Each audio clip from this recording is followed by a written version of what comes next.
ਸ਼ੌਕ ਹੀ ਇਸ ਤਰ੍ਹਾਂ ਦਾ ਸੀਗਾ ਦੇਸ਼ ਭਗਤਾਂ ਦਾ, ਚੰਗੇ ਲੋਕਾਂ ਦਾ, ਜਿਹੜੇ ਲੋਕ ਦੂਸਰੇ ਆਮ ਲੋਕਾਂ ਦੀ ਖਾਤਰ ਜ਼ਿੰਦਗੀ ਜਿਉਏ, ਉਹਨਾਂ ਦੀਆਂ ਜਿਹੜੀਆਂ ਤੰਗੀਆਂ ਤੁਰਸ਼ੀਆਂ ਨੂੰ ਦੂਰ ਕਰਨ ਦਾ ਜਿਨ੍ਹਾਂ ਨੇ ਯਤਨ ਕੀਤਾ, ਜ਼ੁਲਮ ਨੂੰ ਦੂਰ ਕਰਨ ਦਾ ਯਤਨ ਕੀਤਾ, ਆਪਣਾ ਆਪ ਬਲਿਦਾਨ ਦਿੱਤਾ, ਉਹਨਾਂ ਸ਼ਖਸੀਅਤਾਂ ਤੋਂ ਪ੍ਰਭਾਵਿਤ ਸੀਗੇ ਜੀ। ਇਸੇ ਕਰਕੇ ਮਹਾਨ ਦੇਸ਼ ਭਗਤ ਪਾਰਕ ਦੇ ਵਿੱਚ ਉਹਨਾਂ ਦੇ ਜ਼ਿਆਦਾ ਸਟੈਚੂ ਲਗਾਏ ਗਏ।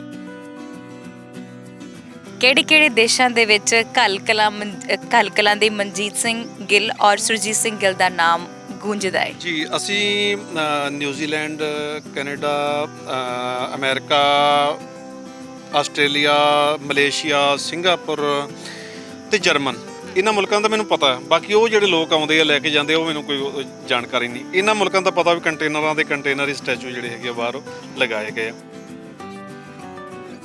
ਸਮੇਂ-ਸਮੇਂ ਤੇ ਮੈਨੂੰ ਨਗਦ ਪੁਰਸਕਾਰ ਵੀ ਮਿਲੇ। ਮੈਨੂੰ ਕਿਸੇ ਨੇ ਵੀ ਨਾ ਇਸ ਤਰ੍ਹਾਂ ਨਹੀਂ ਮੈਨੂੰ ਲੱਗਾ ਕਿਸੇ ਤੱਕ ਕੋਈ ਸ਼ਿਕਾਇਤ ਨਹੀਂ ਹੈ। ਹਰ ਇੱਕ ਸਰਕਾਰੀ ਜਿਹੜਾ ਹੈਗਾ ਮੰਤਰੀ ਜਾਂ ਮੁੱਖ ਮੰਤਰੀ ਜਾਂ ਕੋਈ ਸਰਕਾਰੀ ਅਫਸਰ, ਜਦੋਂ ਵੀ ਮੈਨੂੰ ਉਹਨਾਂ ਦੀ ਮੈਂ ਨਜ਼ਰ ਚੜ੍ਹਿਆ, ਉਹਨਾਂ ਨੇ ਮੈਨੂੰ ਇਨਾਮ ਦਿੱਤਾ, ਨਗਦ ਪੁਰਸਕਾਰ ਵੀ ਦਿੱਤਾ, ਤੇ ਉਹਦੇ ਨਾਲ ਮੇਰੀ ਹੋਰ ਹੌਸਲਾ ਅਫਜ਼ਾਈ ਹੋਈ ਹੈ। ਸਰਦਾਰ ਮਿਲਖਾ ਸਿੰਘ ਦਾ ਸਟੈਚੂ ਲਗਾਉਣ ਦਾ ਵਿਚਾਰ ਸੀ ਜਰਖੜ ਸਟੇਡੀਅਮ 'ਚ।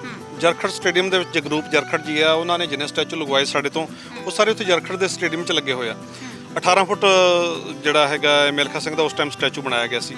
ਫਿਰ ਜਦੋਂ ਉਹ ਸਟੈਚੂ ਲੱਗ ਗਿਆ ਤੇ ਉਸ ਟਾਈਮ ਸਾਡੇ ਪਿੰਡ ਦੇ ਲੋਕ ਵੀ ਕਹਿੰਦੇ ਵੀ ਉਹ ਸਟੈਚੂ ਬਹੁਤ ਸੋਹਣਾ ਬਣਿਆ ਸੀਗਾ ਤੇ ਇੱਕ ਆਪਣੇ ਪਿੰਡ ਵੀ ਹੋਣਾ ਚਾਹੀਦਾ। ਫਿਰ ਅਸੀਂ ਉਦੋਂ ਜੇ ਪਾਰਕ ਨਹੀਂ ਸੀ ਬਣਾਇਆ, ਉਦੋਂ ਪਾਰਕ ਦਾ ਆਕਾਰ ਬਸ ਛੋਟਾ ਜਿਹਾ ਹੀ ਸੀਗਾ, ਤੇ ਅਸੀਂ ਫਿਰ ਇੱਕ ਬਣਾ ਕੇ ਉਸ ਟਾਈਮ ਉੱਥੇ ਲਗਾਇਆ ਸੀ।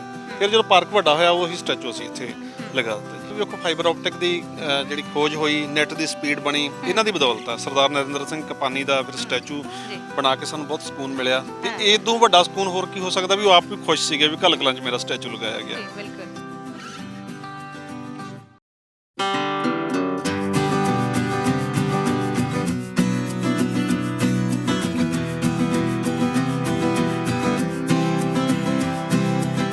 ਤੁਸੀਂ ਇੱਕ ਪਾਸੇ ਤਾਂ ਬਣਾਇਆ ਕਿਸਾਨ ਤੇ ਦੂਜੇ ਪਾਸੇ ਇੱਕ ਲਾਲਾ ਖੜਾਇਆ ਹੋਇਆ। ਨਹੀਂ, ਲਾਲਾ ਨਹੀਂ ਖੜਾਇਆ ਹੋਇਆ ਜੀ।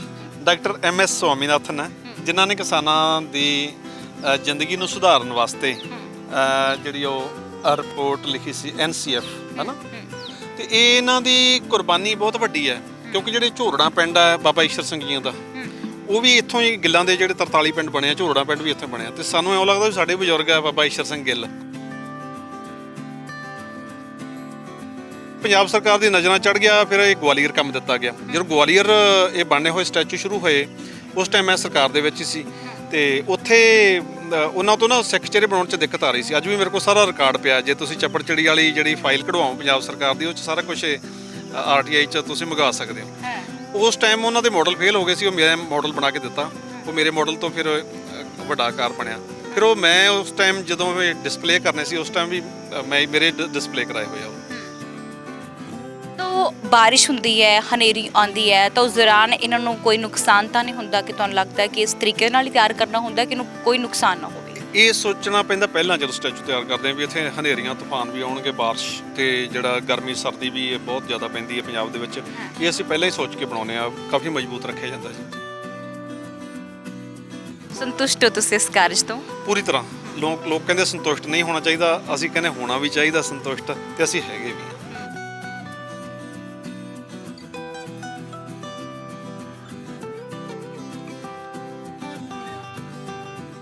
ਸਤਿ ਸ਼੍ਰੀ ਅਕਾਲ, ਤੁਸੀਂ ਦੇਖ ਰਹੇ ਹੋ ਡੇਲੀ ਪੋਸਟ ਪੰਜਾਬੀ। ਮੈਂ ਹਾਂ ਮਨਦੀਪ ਕੌਰ ਸੰਧੂ। ਅਸੀਂ ਉਸ ਪੰਜਾਬ ਦੇ ਵਾਸੀ ਹਾਂ ਜਿਸ ਨੂੰ ਗੁਰੂਆਂ, ਪੀਰਾਂ, ਫਕੀਰਾਂ ਦੀ ਧਰਤੀ ਕਹਿੰਦੇ ਨੇ।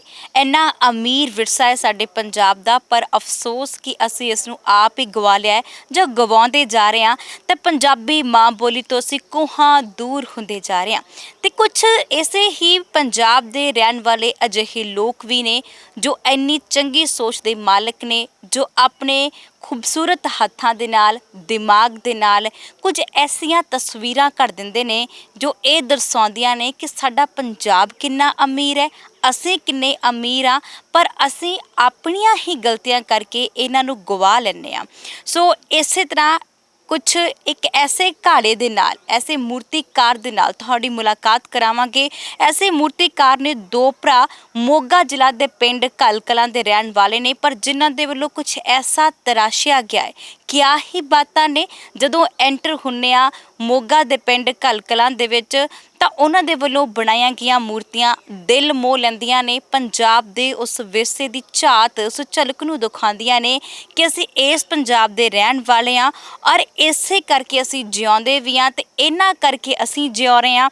ਔਰ ਇਸੇ ਤਰੀਕੇ ਦੇ ਨਾਲ ਜਦੋਂ ਉਹਨਾਂ ਦੇ ਨਾਲ ਮੁਲਾਕਾਤ ਅਸੀਂ ਹੁਣ ਕਰਨੀ ਹੈ ਤਾਂ ਕੀ ਕੁਛ ਉਹਨਾਂ ਨੇ ਸਿਰਜਿਆ, ਕਿੱਥੇ ਕਿੱਥੇ ਮੱਲਾਂ ਮਾਰੀਆਂ ਨੇ, ਪੰਜਾਬ ਦੀ ਧਰਤੀ ਤੋਂ ਲੈ ਕੇ ਵਿਦੇਸ਼ਾਂ ਤੱਕ ਇਹਨਾਂ ਦੋਨਾਂ ਭਰਾਵਾਂ ਦੀਆਂ ਜਿਹੜੀਆਂ ਗੱਲਾਂ ਹੁੰਦੀਆਂ ਨੇ, ਕਾਰਨ ਕੀ ਰਹਿੰਦਾ ਗੱਲਾਂ ਦਾ ਔਰ ਇਹਨਾਂ ਦੇ ਨਾਮ ਦਾ। ਆਓ ਇੱਕ ਵਾਰ ਤਸਵੀਰ ਖੂਬਸੂਰਤ ਤੁਹਾਨੂੰ ਦਿਖਾਉਂਦੇ ਹਾਂ। ਤਸਵੀਰ ਦੇਖਣ ਤੋਂ ਤੁਹਾਨੂੰ ਪਤਾ ਲੱਗੇਗਾ ਕਿ ਬਾਕਮਾਲ ਸ਼ਾਨਦਾਰ ਕੰਮ ਇਹਨਾਂ ਦੇ ਵੱਲੋਂ ਕੀਤਾ ਗਿਆ ਹੈ।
ਸੋ ਜਿਨ੍ਹਾਂ ਦੀ ਸ਼ੁਰੂਆਤ ਵਿੱਚ ਮੈਂ ਗੱਲ ਕੀਤੀ ਸੀ ਕਿ ਬਾਕਮਾਲ ਮੂਰਤੀਕਾਰ ਨੇ, ਸਾਡੇ ਨਾਲ ਮੌਜੂਦ ਨੇ ਮਨਜੀਤ ਸਿੰਘ ਗਿੱਲ ਹੁਣੀ, ਜੋ ਕਿ ਮੋਗਾ ਦੇ ਪਿੰਡ ਕਲਕਲਾਂ ਦੀ ਸ਼ਾਨ ਹੈ ਤੇ ਕਹਿ ਲਈਏ ਕਿ ਇਹਨਾਂ ਦੇ ਕਰਕੇ ਪਿੰਡ ਵਸਦਾ ਹੈ ਤੇ ਪਿੰਡ ਕਰਕੇ ਇਹ ਜਿਉਂਦੇ ਨੇ। ਸੋ ਇਹਨਾਂ ਦੇ ਨਾਲ ਸਵਾਗਤ ਕਰਦੇ ਸਭ ਤੋਂ ਪਹਿਲਾਂ ਡੇਲੀ ਪੋਸਟ ਪੰਜਾਬੀ ਤੇ ਗਿੱਲ ਸਾਹਿਬ, ਸਤਿ ਸ਼੍ਰੀ ਅਕਾਲ ਜੀ। ਸਤਿ ਸ਼੍ਰੀ ਅਕਾਲ ਜੀ। ਸਭ ਤੋਂ ਪਹਿਲਾਂ ਤਾਂ ਡੇਲੀ ਪੋਸਟ ਪੰਜਾਬੀ ਦਾ ਬਹੁਤ ਬਹੁਤ ਧੰਨਵਾਦ, ਤੁਸੀਂ ਕੀਮਤੀ ਵਕਤ ਕੱਢਿਆ ਤੇ ਸਾਨੂੰ ਦਰਸ਼ਕਾਂ ਦੇ ਰੂਬਰੂ ਕਰਨ ਦਾ ਜਿਹੜਾ ਯਤਨ ਕੀਤਾ। ਜੀ ਸ਼ੁਕਰੀਆ।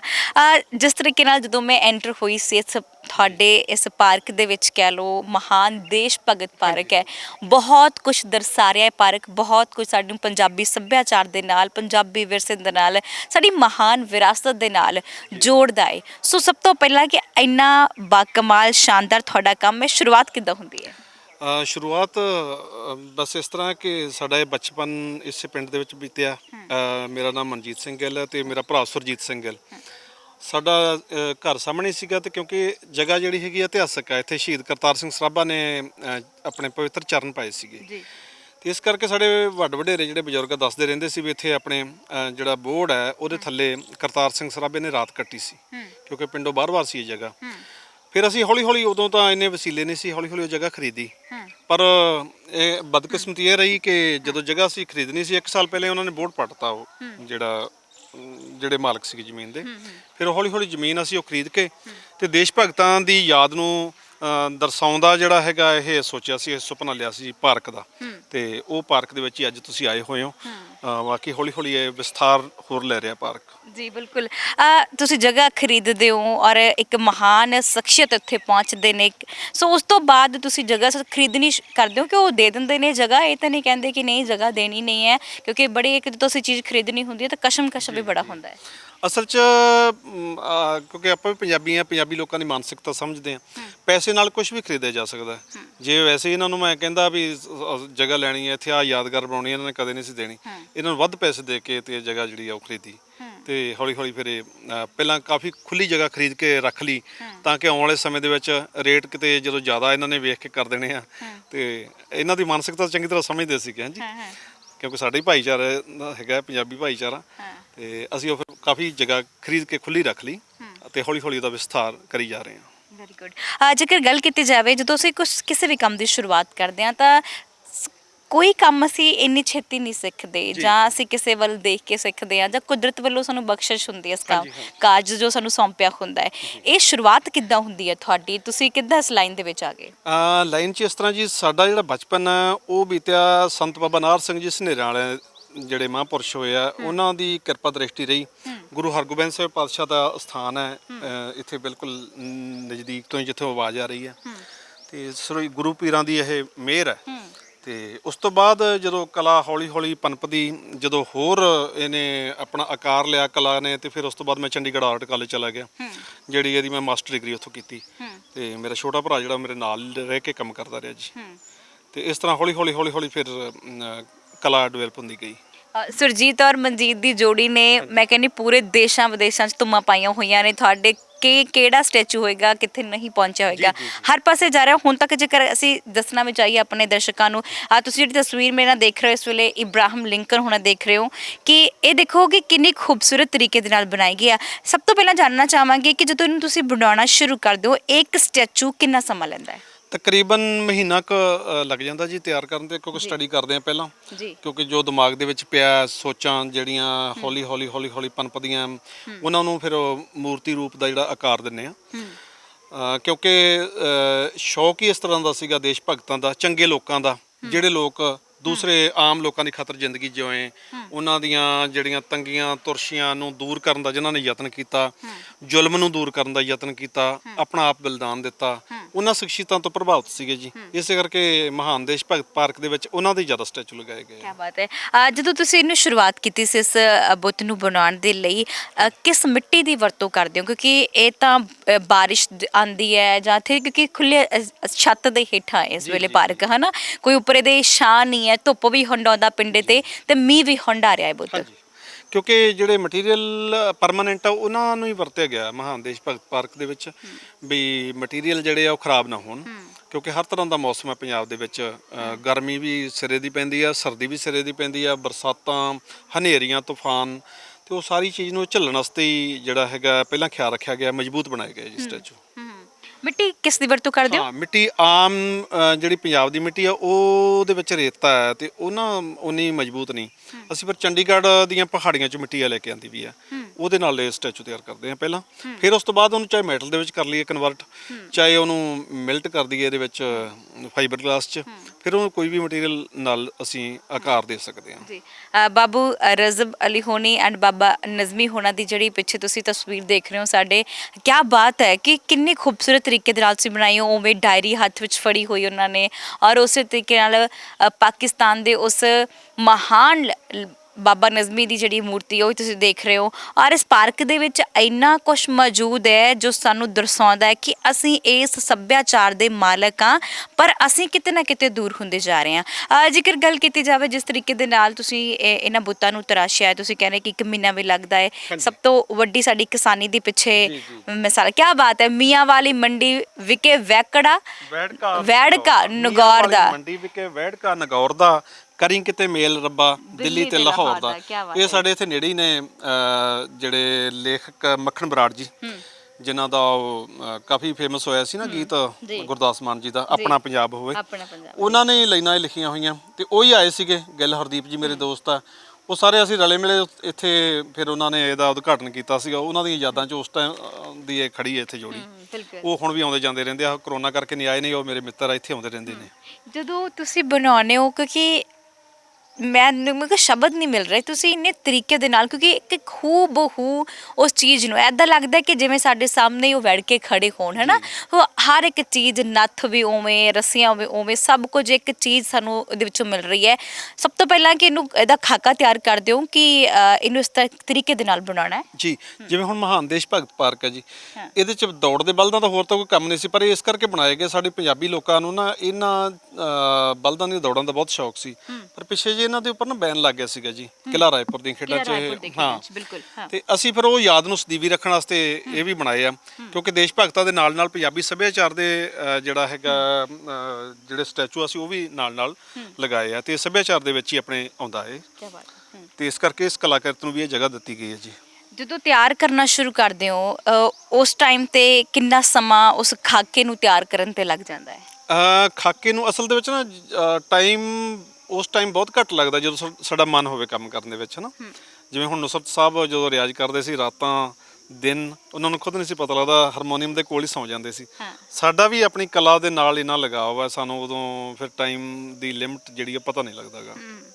ਤੇ ਅਸੀਂ ਖੇਤੀ ਦੇ ਨਾਲ ਜਦੋਂ ਕਿਤੇ ਮਾੜਾ ਜਿਹਾ ਮਨ ਨੂੰ ਆਪਣਾ ਥੋੜਾ ਜਿਹਾ ਰਿਲੈਕਸ ਕਰਨਾ ਹੈ, ਤੇ ਉਦੋਂ ਅਸੀਂ ਆਪਣੀ ਖੇਤੀ 'ਚ ਚਲੇ ਜਾਂਦੇ ਹਾਂ, ਆਪ ਹੀ ਖੇਤੀ ਕਰਦੇ ਹਾਂ। ਤੇ ਬਾਕੀ ਦਾ ਸਮਾਂ ਜਿਹੜਾ ਪੂਰਾ ਟੋਟਲ ਉਹ ਕਲਾ ਕੀਰਤਨ ਨੂੰ ਦਿੰਦੇ ਆ ਜੀ। ਕਿਹੜੇ ਦੇਸ਼ਾਂ ਦੇ ਵਿੱਚ ਘੱਲ ਕਲਾਂ ਦੇ ਮਨਜੀਤ ਸਿੰਘ ਗਿੱਲ ਔਰ ਸੁਰਜੀਤ ਸਿੰਘ ਗਿੱਲ ਦਾ ਨਾਮ ਗੂੰਜਦਾ ਹੈ? ਜੀ ਅਸੀਂ New Zealand, Canada, America, Australia, Malaysia, Singapore ਤੇ ਜਰਮਨ, ਇਹਨਾਂ ਮੁਲਕਾਂ ਦਾ ਮੈਨੂੰ ਪਤਾ ਹੈ। ਬਾਕੀ ਉਹ ਜਿਹੜੇ ਲੋਕ ਆਉਂਦੇ ਆ ਲੈ ਕੇ ਜਾਂਦੇ ਆ ਉਹ ਮੈਨੂੰ ਕੋਈ ਜਾਣਕਾਰੀ ਨਹੀਂ। ਇਹਨਾਂ ਮੁਲਕਾਂ ਦਾ ਪਤਾ ਵੀ ਕੰਟੇਨਰਾਂ ਦੇ ਕੰਟੇਨਰ ਹੀ ਸਟੈਚੂ ਜਿਹੜੇ ਹੈਗੇ ਆ ਬਾਹਰ ਲਗਾਏ ਗਏ ਆ। ਬਾਕੀ ਤੁਸੀਂ ਵੇਖੋ ਘੱਲ ਕਲਾਂ ਤੋਂ ਲੈ ਕੇ ਚਾਹੇ ਉਹ ਜਿਹੜੀ ਮਰਜ਼ੀ ਦਿਸ਼ਾ 'ਚ ਮੈਥੋਂ ਪੁੱਛ ਲਓ, ਇੱਥੋਂ ਹੁੰਦੇ ਹੋਏ ਪ੍ਰਧਾਨ ਮੰਤਰੀ ਦੇ ਘਰ ਤੋਂ ਹੁੰਦੇ ਹੋਏ ਉੱਥੇ ਵੀ ਲੱਗੇ ਹੋਏ ਸਾਡੇ ਸਟੈਚੂ। ਹਾਂਜੀ, ਤੇ ਲੰਡਨ ਦੇ ਮਿਊਜ਼ੀਅਮ ਤੱਕ ਤਾਂ ਜਿਹੜਾ ਹੈਗਾ ਔਨ ਰਿਕਾਰਡ ਹੈ ਜਿਹੜਾ ਲੱਗਿਆ ਸਟੈਚੂ। ਤੁਸੀਂ ਗੱਲ ਕਰ ਰਹੇ ਹੋ ਪ੍ਰਧਾਨ ਮੰਤਰੀ ਦੇ ਘਰ ਤੋਂ ਲੈ ਕੇ, ਫਿਰ ਤੁਸੀਂ ਦੱਸ ਰਹੇ ਸੀ ਆਪਣੀ ਗੱਲਬਾਤ ਜੋ ਹੋ ਰਹੀ ਸੀ, ਤੁਸੀਂ ਕੈਪਟਨ ਅਮਰਿੰਦਰ ਸਿੰਘ ਹੁਣਾਂ ਦਾ, ਸਾਬਕਾ ਮੁੱਖ ਮੰਤਰੀ ਪ੍ਰਕਾਸ਼ ਸਿੰਘ ਬਾਦਲ ਹੁਣਾਂ ਦੇ ਘਰ ਤੱਕ ਵੀ ਸਟੈਚੂ ਗਏ ਨੇ। ਇੰਨੇ ਸਿਆਸੀ ਲੀਡਰਾਂ ਦੇ ਨਾਲ ਮੁਲਾਕਾਤ ਹੁੰਦੀ, ਕਦੇ ਉਹ ਆਪ ਇੱਥੇ ਆਏ ਨੇ? ਹਾਂਜੀ ਆਉਂਦੇ ਰਹਿੰਦੇ ਨੇ। ਜਦੋਂ ਇਹ ਨਹੀਂ ਵੀ ਜਦੋਂ ਸਾਬਕਾ ਹੋ ਜਾਂਦੇ ਨੇ ਉਦੋਂ ਆਉਂਦੇ ਨੇ। ਮੈਂ ਜਦੋਂ ਤੁਹਾਨੂੰ ਦੱਸਦਾ ਵੀ ਜਦੋਂ ਪਾਵਰ ਦੇ ਵਿੱਚ ਆ ਉਦੋਂ ਵੀ ਆਉਂਦੇ ਆ। ਸਰਦਾਰ ਪ੍ਰਕਾਸ਼ ਸਿੰਘ ਬਾਦਲ ਉਹ ਵੀ ਆ ਕੇ ਗਏ ਨੇ। ਬਾਕੀ ਹੋਰ ਵੀ ਸਰਕਾਰਾਂ, ਮੈਨੂੰ ਉਸ ਟਾਈਮ ਦੇ ਜਿਹੜੇ ਮੁੱਖ ਮੰਤਰੀ ਜਦੋਂ ਮੇਰਾ ਬਚਪਨ ਸੀ ਸਰਦਾਰ ਬੇਅੰਤ ਸਿੰਘ, ਉਹਨਾਂ ਨੇ ਵੀ ਸਨਮਾਨਿਤ ਕੀਤਾ ਸੀਗਾ। ਤੇ ਪਰ ਇਹਨਾਂ ਸਾਰੀਆਂ ਜਿਹੜੀਆਂ ਸ਼ਖਸੀਅਤਾਂ ਦੇ ਸਨਮਾਨਿਤ ਕਰਨ ਨਾਲ ਮੈਨੂੰ ਹੌਸਲਾ ਬਣਿਆ ਤੇ ਉਹ ਹੋਰ ਪ੍ਰਬਲਤ ਜਿਹੜੀ ਪ੍ਰਵੀਨਤਾ ਕਲਾ ਦੇ ਵਿੱਚ ਆਉਂਦੀ ਗਈ ਤੇ ਹੋਰ ਜੋਸ਼ ਦੇ ਨਾਲ ਜਿਹੜਾ ਅਸੀਂ ਕੰਮ ਕਰਨ ਦਾ ਆਪਣਾ ਤਰੀਕਾ ਜਿਹੜਾ ਅਪਣਾਉਂਦੇ ਰਹੇ। ਜਿਸ ਤਰ੍ਹਾਂ ਤੁਸੀਂ ਕਿਹਾ ਕਿ ਸਨਮਾਨਿਤ ਵੀ ਕੀਤਾ ਗਿਆ, ਤੁਹਾਨੂੰ ਇਹ ਸਨਮਾਨਿਤ ਇੱਕ ਮੈਡਲਾਂ ਦੇ ਨਾਲ ਹੋ ਜਾਂਦਾ ਹੈ ਜਾਂ ਫਿਰ ਤੁਹਾਡੀ ਹੌਸਲਾ ਅਫਜ਼ਾਈ ਲਈ ਤੁਹਾਨੂੰ ਹੋਰ ਵੀ ਦਿੱਤਾ ਗਿਆ ਕਿ ਨਹੀਂ ਤੁਸੀਂ ਜਗ੍ਹਾ ਵੀ ਖਰੀਦੋ ਔਰ ਤੁਸੀਂ ਹੋਰ ਜਿਹੜੀ ਪੰਜਾਬ ਦੇ ਵਿਰਸੇ ਨੂੰ ਬਚਾ ਰਹੇ ਹੋ, ਇੱਕ ਆਉਣ ਵਾਲੀ ਪੀੜ੍ਹੀ ਨੂੰ ਇਹ ਸਿਰਫ ਜਿਹੜੇ ਸਟੈਚੂ ਨੇ ਉਹ ਦੱਸਣਗੇ ਅੱਛਾ ਭਾਈ ਸਾਡਾ ਇਹ ਮਹਾਨ ਸ਼ਖਸੀਅਤ ਹੁੰਦੀ ਸੀ ਜਾਂ ਇਹ ਜਿਹੜਾ ਬੁੱਤ ਹੈ ਇਹ ਚੀਜ਼ ਨੂੰ ਦਰਸਾਉਂਦਾ। ਫਿਰ ਉਹਨਾਂ ਨੇ ਕੁਝ ਤੁਹਾਨੂੰ ਹੋਰ ਹੈਲਪ ਵੀ ਦਿੱਤੀ ਹੈ ਜਾਂ ਸਿਰਫ ਮੈਡਲਾਂ ਦੇ ਨਾਲ ਸਨਮਾਨਿਤ? ਜੀ ਨਹੀਂ, ਜਿਹੜੀ ਪੰਜਾਬ ਸਰਕਾਰ ਦੇ ਵਿੱਚ ਉਸ ਟਾਈਮ ਗਵਰਨਰ ਸੀਗੇ ਸੁਰਿੰਦਰ ਨਾਥ ਜੀ, ਮੈਨੂੰ ਐਡਮਿਸ਼ਨ ਵੀ ਉਹਨਾਂ ਨੇ ਕਰਾਈ ਸੀ ਆਰਟ ਕਾਲਜ ਚੰਡੀਗੜ੍ਹ ਤੇ ਮੈਨੂੰ 11,000 ਦਾ ਅਵਾਰਡ ਦਿੱਤਾ ਸੀ। ਹਾਲਾਂਕਿ ਉਦੋਂ ਸਾਡਾ ਝੋਨਾ ਖਰਾਬ ਹੋਇਆ ਸੀ, ਸਾਨੂੰ 11,000 ਰੁਪਈਆ ਉਦੋਂ ਬਹੁਤ ਵੱਡੀ ਰਕਮ ਸੀ ਸਾਡੇ ਵਾਸਤੇ, ਬਹੁਤ ਚਿਰ ਦੀ ਗੱਲ ਹੈ ਜਦੋਂ ਉਹਨਾਂ ਦੇ ਸਮੇਂ ਦੀ ਗੱਲ ਹੈ। ਸਮੇਂ ਤੇ ਮੈਨੂੰ ਨਗਦ ਪੁਰਸਕਾਰ ਵੀ ਮਿਲੇ। ਮੈਨੂੰ ਕਿਸੇ ਨੇ ਵੀ ਨਾ ਇਸ ਤਰ੍ਹਾਂ ਨਹੀਂ ਮੈਨੂੰ ਲੱਗਾ ਕਿਸੇ ਤੱਕ ਕੋਈ ਸ਼ਿਕਾਇਤ ਨਹੀਂ ਹੈ। ਹਰ ਇੱਕ ਸਰਕਾਰੀ ਜਿਹੜਾ ਹੈਗਾ ਮੰਤਰੀ ਜਾਂ ਮੁੱਖ ਮੰਤਰੀ ਜਾਂ ਕੋਈ ਸਰਕਾਰੀ ਅਫਸਰ, ਜਦੋਂ ਵੀ ਮੈਨੂੰ ਉਹਨਾਂ ਦੀ ਮੈਂ ਨਜ਼ਰ ਚੜ੍ਹਿਆ ਉਹਨਾਂ ਨੇ ਮੈਨੂੰ ਇਨਾਮ ਦਿੱਤਾ, ਨਗਦ ਪੁਰਸਕਾਰ ਵੀ ਦਿੱਤਾ ਤੇ ਉਹਦੇ ਨਾਲ ਮੇਰੀ ਹੋਰ ਹੌਸਲਾ ਅਫਜ਼ਾਈ ਹੋਈ ਆ। ਅਸੀਂ ਪਿੱਛੇ ਦੇਖ ਰਹੇ ਹਾਂ ਕਿ ਇੱਥੇ ਸਰਦਾਰ ਮਿਲਖਾ ਸਿੰਘ ਹੋਣਾ ਦੇ ਬਹੁਤ ਵੱਡਾ ਸਟੈਚੂ ਹੈ ਜੋ ਮਹਾਨ ਦੌੜਾਕ ਨੇ। ਕਿਆ ਬਾਤਾਂ ਨੇ, ਤੁਸੀਂ ਇੱਕ ਵਾਰੀ ਸਟੈਚੂ ਜ਼ਰੂਰ ਦਿਖਾ ਦਿਓ ਜੀ। ਸਭ ਤੋਂ ਪਹਿਲਾਂ ਜਾਣਨਾ ਚਾਹਾਂਗੇ ਕਿੰਨੇ ਫੁੱਟ ਉੱਚਾ ਹੈ? ਜਦੋਂ ਇਹ ਸਟੈਚੂ ਬਣਾਇਆ ਸੀ ਨਾ, ਪਹਿਲਾਂ ਸਰਦਾਰ ਮਿਲਖਾ ਸਿੰਘ ਦਾ ਸਟੈਚੂ ਲਗਾਉਣ ਦਾ ਵਿਚਾਰ ਸੀ ਜਰਖੜ ਸਟੇਡੀਅਮ 'ਚ। ਜਰਖੜ ਸਟੇਡੀਅਮ ਦੇ ਵਿੱਚ ਜਗਰੂਪ ਜਰਖੜ ਜੀ ਆ, ਉਹਨਾਂ ਨੇ ਜਿੰਨੇ ਸਟੈਚੂ ਲਗਵਾਏ ਸਾਡੇ ਤੋਂ ਉਹ ਸਾਰੇ ਉੱਥੇ ਜਰਖੜ ਦੇ ਸਟੇਡੀਅਮ 'ਚ ਲੱਗੇ ਹੋਏ ਆ। 18 ਫੁੱਟ ਜਿਹੜਾ ਹੈਗਾ ਮਿਲਖਾ ਸਿੰਘ ਦਾ ਉਸ ਟਾਈਮ ਸਟੈਚੂ ਬਣਾਇਆ ਗਿਆ ਸੀ। ਫਿਰ ਜਦੋਂ ਉਹ ਸਟੈਚੂ ਲੱਗ ਗਿਆ ਤੇ ਉਸ ਟਾਈਮ ਸਾਡੇ ਪਿੰਡ ਦੇ ਲੋਕ ਵੀ ਕਹਿੰਦੇ ਵੀ ਉਹ ਸਟੈਚੂ ਬਹੁਤ ਸੋਹਣਾ ਬਣਿਆ ਸੀਗਾ ਤੇ ਇੱਕ ਆਪਣੇ ਪਿੰਡ ਵੀ ਹੋਣਾ ਚਾਹੀਦਾ। ਫਿਰ ਅਸੀਂ ਉਦੋਂ ਜੇ ਪਾਰਕ ਨਹੀਂ ਸੀ ਬਣਾਇਆ, ਉਦੋਂ ਪਾਰਕ ਦਾ ਆਕਾਰ ਬਸ ਛੋਟਾ ਜਿਹਾ ਹੀ ਸੀਗਾ ਤੇ ਅਸੀਂ ਫਿਰ ਇੱਕ ਬਣਾ ਕੇ ਉਸ ਟਾਈਮ ਉੱਥੇ ਲਗਾਇਆ ਸੀ। ਫਿਰ ਜਦੋਂ ਪਾਰਕ ਵੱਡਾ ਹੋਇਆ ਉਹੀ ਸਟੈਚੂ ਅਸੀਂ ਇੱਥੇ ਲਗਾ ਦਿੱਤਾ ਜੀ। ਕੀ ਬਾਤ ਹੈ, ਬਹੁਤ ਵੱਡਾ ਵੀ ਹੈ ਐਂਡ ਸੇਮ ਉਹ ਚੀਜ਼ ਦਰਸਾ ਰਿਹਾ ਕਿ ਉਹ ਦੜਾਕ ਨੇ ਉਸੇ ਤਰ੍ਹਾਂ ਦੌੜਦਾ ਪਿਆ। ਫਿਰ ਜੇਕਰ ਗੱਲ ਕੀਤੀ ਜਾਵੇ ਜੋ ਤੁਸੀਂ ਇਹਨਾਂ ਨੂੰ ਬਣਾਉਣਾ ਸ਼ੁਰੂ ਕਰਦੇ, ਮੈਂ ਤਾਂ ਇੰਨੀ ਪ੍ਰਭਾਵਿਤ ਹੋ ਗਈ ਨਾ ਤੁਹਾਡੇ ਤੋਂ, ਬਾਕਮਾਲ ਤਰੀਕੇ ਨਾਲ ਦੇਖੋ ਸ਼ੂਜ਼ ਦੇ ਤੁਸੀਂ ਹਰ ਇੱਕ ਤਸਮੇ ਤੋਂ ਲੈ ਕੇ ਉਹਨਾਂ ਦੀ ਹਰ ਚੀਜ਼ ਉਸੇ ਤਰ੍ਹਾਂ ਦਿਖਾਈ ਹੋਈ ਹੈ ਕਿ ਕਿਸ ਤਰ੍ਹਾਂ ਉਹਨਾਂ ਦਾ ਪਹਿਰਾਵਾ ਹੈ ਔਰ ਕਿਸ ਤਰ੍ਹਾਂ ਦੌੜਦੇ ਨੇ। ਹਰ ਇੱਕ ਚੀਜ਼ ਤੁਹਾਡੇ ਵੱਲੋਂ ਕਿ ਨਾਲ ਤੁਸੀਂ ਇੰਡੀਆ ਨੂੰ ਰਿਪਰੈਜ਼ੈਂਟ ਕਰ ਰਹੇ ਹੋ, ਸੋ ਇਹ ਇੱਕ ਬਹੁਤ ਵੱਡੀ ਗੱਲ ਹੈ। ਜਦੋਂ ਇਹਨੂੰ ਤਿਆਰ ਕਰਨਾ ਸੀ ਤੁਸੀਂ ਇਸ ਸਟੈਚੂ ਨੂੰ, ਤਾਂ ਕਿੰਨਾ ਕੁ ਸਮਾਂ ਇੱਕ ਤੇ ਲੱਗਾ? ਤਕਰੀਬਨ ਇਸ ਸਟੈਚੂ ਨੂੰ ਸਾਨੂੰ ਲੱਗਿਆ ਸੀਗਾ 1.5 ਮਹੀਨਾ ਲੱਗਿਆ ਸੀਗਾ ਜੀ। ਥੋੜਾ ਆਕਾਰ ਜ਼ਿਆਦਾ ਵੱਡਾ ਕਰਕੇ ਨਾ ਫਿਰ 1.5 ਮਹੀਨਾ ਲੱਗ ਗਿਆ ਸੀ, ਕਿਉਂਕਿ ਅਸੀਂ ਉਸ ਸਮੇਂ ਦੇ ਵਿੱਚ ਨਾਲ ਹੋਰ ਕੰਮ ਵੀ ਕਰਦੇ ਰਹਿੰਦੇ ਹਾਂ। ਇਹ ਸ਼ਖਸੀਅਤ ਤੋਂ ਅਸੀਂ ਇਸ ਤਰ੍ਹਾਂ ਵੀ ਪ੍ਰਭਾਵਿਤ ਸੀ, ਸਾਡੀ ਸਿਸਟਰ ਨੂੰ ਐਡਮਿਸ਼ਨ ਵੀ ਸਰਦਾਰ ਮਿਲਖਾ ਸਿੰਘ ਨੇ ਦਵਾਈ ਸੀ ਜਲੰਧਰ। ਅੱਛਾ ਜੀ। ਤੇ ਉਹ ਅੰਤਰਰਾਸ਼ਟਰੀ ਜਿਹੜੇ ਐਥਲੀਟ ਆ ਪੱਧਰ ਦੇ ਸਾਡੇ ਸਿਸਟਰ, ਹੁਣ ਅੱਜ ਕੱਲ੍ਹ ਪੰਜਾਬ ਪੁਲਿਸ ਦੇ ਵਿੱਚ ਨੇ। ਤੇ ਮਿਲਖਾ ਸਿੰਘ ਜੀ ਦਾ ਸਟੈਚੂ ਬਣਾ ਕੇ ਸਾਨੂੰ ਇਸ ਤਰ੍ਹਾਂ ਵੀ ਚੰਗਾ ਲੱਗਾ, ਗਰੀਬੀ ਦੀ ਹਾਲਤ ਦੇ ਵਿੱਚੋਂ ਬੰਦਾ ਬਿਲਕੁਲ ਗਰਾਊਂਡ ਲੈਵਲ ਤੋਂ ਵੀ ਇਸ ਮੁਕਾਮ ਤੱਕ ਪਹੁੰਚਣਾ ਬਹੁਤ ਮਾਇਨੇ ਰੱਖਦਾ ਤੇ ਜਿਹੜੇ ਸਟੂਡੈਂਟ ਆਉਂਦੇ ਆ ਉਹ ਇਹਨਾਂ ਤੋਂ ਬਹੁਤ ਆਪਣਾ ਯੋਗ ਅਗਵਾਈ ਲੈਂਦੇ ਆ ਵੀ ਅਸੀਂ ਵੀ ਕੁਝ ਬਣੀਏ। ਇਹ ਸਟੈਚੂ ਇੱਕ ਕੱਲੀ ਇਹਦੀ ਦੇਖੀ ਨਹੀਂ, ਇਹ ਹੋਰ ਬਹੁਤ ਕੁਝ ਦਰਸਾ ਦਿੰਦਾ। ਉਹ ਸਟੂਡੈਂਟਾਂ ਨੂੰ ਪਤਾ ਕਿ ਉਹ ਜਦੋਂ ਇਹ ਤੋਂ ਸੇਧ ਲੈ ਕੇ ਦੌੜਦੇ ਆ ਹਨਾ, ਉਹਨਾਂ ਦਾ ਸਟੈਮਿਨਾ ਬਣਦਾ, ਉਹਨਾਂ ਨੂੰ ਵੀ ਚੰਗਾ ਲੱਗਦਾ ਕਿ ਅਸੀਂ ਕੁਝ ਜ਼ਿੰਦਗੀ 'ਚ ਬਣੀਏ। ਤੇ ਮੈਨੂੰ ਖੁਸ਼ੀ ਹੁੰਦੀ ਆ, ਸਾਨੂੰ ਸਾਰੇ ਪਰਿਵਾਰ ਨੂੰ ਖੁਸ਼ੀ ਹੁੰਦੀ ਆ ਵੀ ਜਿਹੜਾ ਸਾਡਾ ਇਹ ਮੇਨ ਮਨੋਰਥ ਹੈ ਵੀ ਉਹਦਾ ਲੋਕਾਂ ਨੂੰ ਲਾਭ ਹੋ ਰਿਹਾ। ਬਿਲਕੁਲ। ਜਦੋਂ ਇਹ ਪਾਰਕ 'ਚ ਇੱਕ ਬੜੀ ਖੂਬਸੂਰਤ ਚੀਜ਼ ਹੈ, ਸਾਡੇ ਪੰਜਾਬੀਆਂ ਦੀ, ਖਾਸ ਕਰਕੇ ਸਾਡੇ ਪਿੰਡ ਵਾਲਿਆਂ ਦੀ ਰਹਿਣ ਵਾਲੀ ਸ਼ਾਨ ਮੰਨੀ ਜਾਂਦੀ ਹੈ ਘਰ ਦੀ ਮੱਝ ਔਰ ਗਾਵਾਂ। ਇਹਨਾਂ ਤੋਂ ਬਿਨਾਂ ਤਾਂ ਅਸੀਂ ਸ਼ਾਇਦ ਘਰ ਦਾ, ਮੈਨੂੰ ਲੱਗਦਾ ਪਿੰਡ ਦੇ ਬਹੁਤ ਵਿਰਲੇ ਘਰ ਹੋਣਗੇ ਜਿਨ੍ਹਾਂ ਘਰੇ ਮੱਝਾਂ ਗਾਵਾਂ ਨਹੀਂ ਹੋਣਗੀਆਂ। ਇਹ ਤੁਸੀਂ ਮੱਝ ਵੀ ਬਿਲਕੁਲ ਹੂ ਬੂ ਹੂ ਖੜਾਈ ਐ ਲੱਗ ਰਿਹਾ ਕਿ ਜਿਵੇਂ ਸੱਚੀ ਮੁੱਚੀ ਦੀ ਮੱਝ ਖੜੀ ਹੋਵੇ ਜੀ। ਅਸਲ 'ਚ ਬਚਪਨ 'ਚ ਜਿਹੜੀਆਂ ਚੀਜ਼ਾਂ ਜਿਨ੍ਹਾਂ ਦੇ ਨਾਲ ਸਾਡਾ ਸੰਬੰਧ ਰਿਹਾ ਹੋਵੇ ਉਹ ਚੰਗਾ ਲੱਗਦਾ। ਉਹ ਆਕਾਰ ਦੇਣਾ ਵੀ ਫਿਰ ਹੋਰ ਵੀ ਸਕੂਨ ਦਿੰਦਾ ਮਨ ਨੂੰ। ਮੱਝ ਅਸਲ ਦੇ ਵਿੱਚ ਨਾ ਇਸ ਤਰ੍ਹਾਂ ਬਣਾਈ, ਇੱਕ ਫਰੀडम ਫਾਈਟਰ ਬਣ ਰਹੇ ਨੇ ਬੀਬੀ ਗੁਲਾਬ ਕੌਰ ਗਦਰੀ ਬੀਬੀ, ਜਿਹੜੇ ਬਹੁਤ ਉਹਨਾਂ ਦੀ ਵੱਡੀ ਕੁਰਬਾਨੀ ਆ। ਉਹਨਾਂ ਸਟੈਚੂ ਬਣਾਉਣਾ ਸੀਗਾ ਤੇ ਅਸੀਂ ਸੋਚਿਆ ਵੀ ਉਹ ਵੀ ਸਾਡੀਆਂ ਮਾਤਾਵਾਂ, ਸਾਡੀਆਂ ਭੈਣਾਂ ਇਸੇ ਤਰ੍ਹਾਂ ਜੀਵਨ ਬਤੀਤ ਕਰਦੀਆਂ ਸੀ ਜਿਵੇਂ ਆਪਾਂ ਪੇਂਡੂ ਅੱਜ ਕੱਲ੍ਹ ਜੀਵਨ ਬਤੀਤ ਕਰਦੇ ਹਾਂ।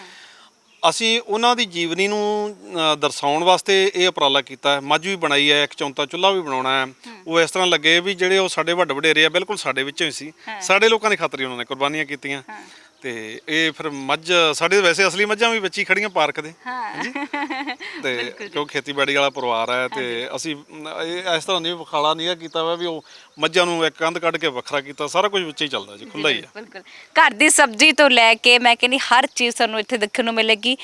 ਇੱਥੇ ਮਲਾਲਾ ਯੂਸਫ ਹੋਣਾ ਦੀ ਹੈ, ਫਿਰ ਉਸ ਤੋਂ ਬਾਅਦ ਸ਼ਹੀਦ ਕਰਨੈਲ ਸਿੰਘ ਹੋਣਾ ਦੀ ਹੈ, ਫਿਰ ਘੋੜਾ ਦਿਖਾਇਆ ਗਿਆ ਹੈ, ਸ਼ੇਰ ਵੀ ਦਿਖਾਇਆ ਗਿਆ ਹੈ ਔਰ ਹਰ ਚੀਜ਼ ਹੈ। ਸੋ ਇਸ ਦੇ ਨਾਲ ਸਰਦਾਰ ਨਰਿੰਦਰ ਸਿੰਘ ਕੇਬਲ ਦੇ ਜਿਹੜੇ ਜਨਮਦਾਤਾ, 2 ਮਹੀਨੇ ਹੋਏ ਡੈਥ ਹੋਈ ਆ ਉਹਨਾਂ, ਉਹ ਵੀ ਬੜੇ ਖੁਸ਼ ਸੀਗੇ ਵੀ ਸਾਡਾ ਮੇਰਾ ਸਟੈਚੂ ਉੱਥੇ ਮੇਰੇ ਜਨਮ ਭੋਏ ਦੇ ਕੋਲ ਹੀ ਲੱਗਾ, ਕਿਉਂਕਿ ਮੋਗੇ ਦੇ ਸੀ ਨਾ ਜੀ ਉਹ। ਤੇ ਇਹਨਾਂ ਤੋਂ ਵੀ ਲੋਕ ਸੇਧ ਲੈਂਦੇ ਆ ਵੀ ਵੇਖੋ ਫਾਈਬਰ ਆਪਟਿਕ ਦੀ ਜਿਹੜੀ ਖੋਜ ਹੋਈ, ਨੈਟ ਦੀ ਸਪੀਡ ਬਣੀ, ਇਹਨਾਂ ਦੀ ਬਦੌਲਤ ਆ। ਸਰਦਾਰ ਨਰਿੰਦਰ ਸਿੰਘ ਕਪਾਨੀ ਦਾ ਫਿਰ ਸਟੈਚੂ ਬਣਾ ਕੇ ਸਾਨੂੰ ਬਹੁਤ ਸਕੂਨ ਮਿਲਿਆ। ਤੇ ਇਦੋਂ ਵੱਡਾ ਸਕੂਨ ਹੋਰ ਕੀ ਹੋ ਸਕਦਾ ਵੀ ਉਹ ਆਪ ਵੀ ਖੁਸ਼ ਸੀਗੇ ਵੀ ਘੱਲ ਕਲਾਂ 'ਚ ਮੇਰਾ ਸਟੈਚੂ ਲਗਾਇਆ ਗਿਆ। ਬਿਲਕੁਲ।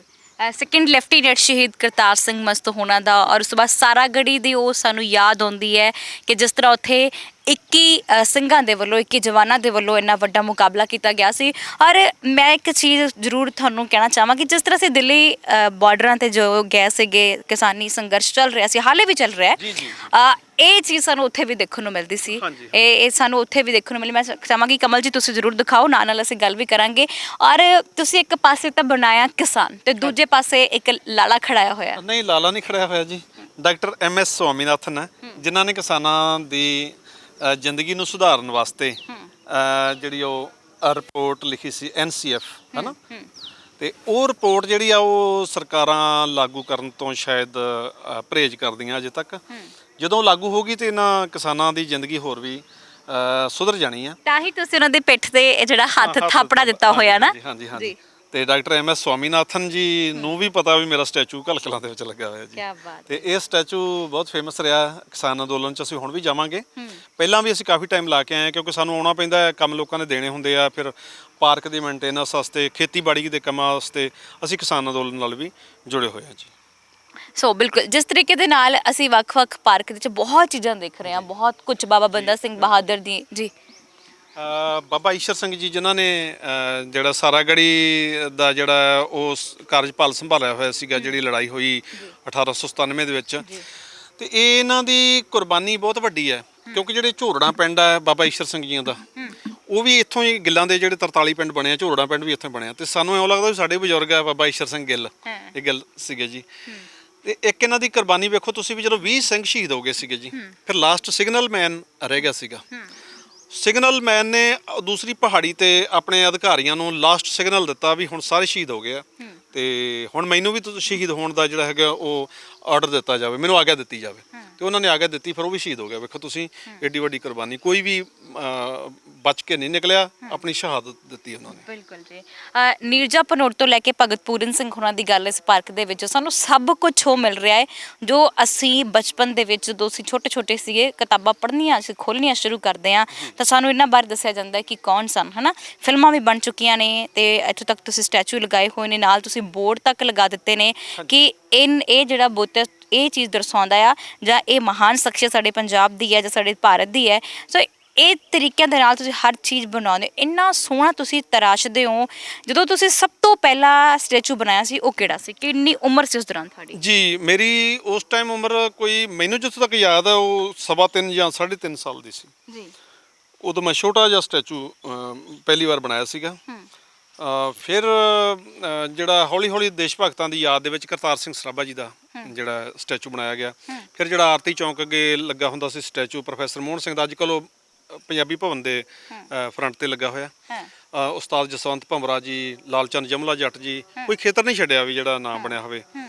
ਤੇ ਉਸ ਤਾਂ ਇਸੇ ਤਰ੍ਹਾਂ ਹੀ ਬਾਕੀ ਕੁਝ ਸ਼ਖਸੀਅਤਾਂ ਹੁਣ ਵੀ ਨੇ ਜਿਨ੍ਹਾਂ ਦੇ ਜਿਉਂਦੇ ਜੀ ਸਟੈਚੂ ਲਗਾਏ ਗਏ ਨੇ, ਜਿਵੇਂ ਹਰਮਨ ਸਿੱਧੂ ਜੀ, ਜਿਨ੍ਹਾਂ ਨੇ ਮੇਨ ਸੜਕਾਂ ਤੋਂ ਜਿਹੜੇ ਉਹ ਸ਼ਰਾਬ ਦੇ ਠੇਕੇ ਚੁਕਵਾਏ ਸੀ ਸੁਪਰੀਮ ਕੋਰਟ ਦੇ ਆਰਡਰਾਂ ਨਾਲ, ਉਹ ਚੰਡੀਗੜ੍ਹ ਰਹਿੰਦੇ ਨੇ। ਉਹਨਾਂ ਦਾ ਸਟੈਚੂ ਵੀ ਇਹ ਤੁਹਾਡੇ ਸਾਹਮਣੇ ਜਿਹੜਾ ਲੱਗਾ ਹੋਇਆ, ਤੇ ਥੋੜੀ ਜੀ ਉਹਨਾਂ ਦੇ ਬਾਰੇ ਜਾਣਕਾਰੀ ਵੀ ਲਿਖ ਕੇ ਲਗਾਈ ਹੋਈ ਹੈ।